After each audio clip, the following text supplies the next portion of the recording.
লোকটার বললাম চাঁদাটা দিয়ে দিতে, এখনো দেয়নি, এসছে আবার কথা শোনাবে কোনে। বাড়িতে আছে দাদা? হ্যাঁ আছে।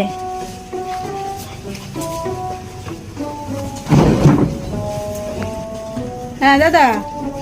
হ্যাঁ বলো, কি করছো দাদা? এই কোন রকমে আর নাম হলে বেঁচে। দাদা হ্যাঁ চাঁদাটা কেটে গেলাম, টাকাটা দিলে না তো?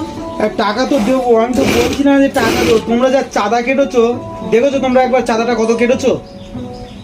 তা আপনার এত বড় কারখানা, টাকাটা তো ওই হিসেবেই কাটা রয়েছে। এত বড় একটা কারখানা চালা, তোমার কাছে 8,000 টাকা চাঁদা দিয়েছি, তো এটা তো কম হয়ে গেল। তোমার বেশি মনে হলে সেটা তুমি একটু না একটু অ্যামাউন্টটা কমিয়ে দিতে।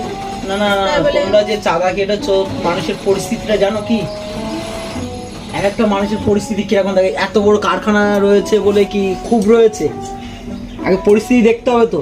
তোমাদের কাছে কি 10 টাকা খুচরো আছে? 10 টাকা দিয়ে আবার কি করবে? আছে কি তোমাদের কাছে 10 টাকা কি খুচরো আছে? এটা তো আছে, কিন্তু 10 টাকা কি খুচরো আছে? 10 টাকা কি খুচরো আছে? আছে কি? দেখো তো বাস আছে কি? বিশাল একটা বন্ধ আসছে, দেখো তো 10 টাকা হয় কিনা।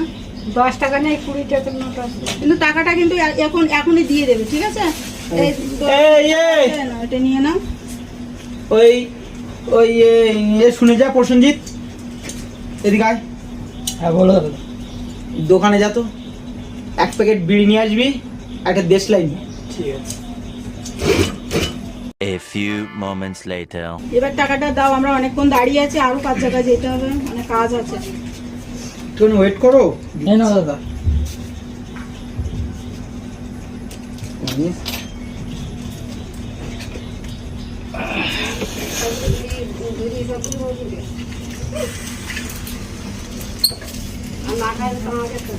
বাঁচালে তোমরা আমাকে, জানো?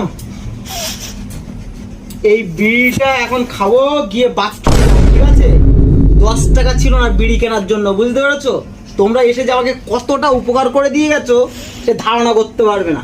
এই যে এতক্ষণ তোমরা বলছো না গ্যাস পাচ্ছি, আমি এতক্ষণ পাচ্ছিলাম।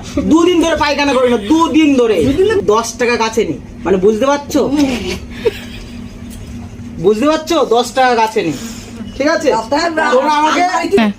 তোমরা যে আমাকে কি উপকারটা করলে না, বলে বোঝাতে পারবো না।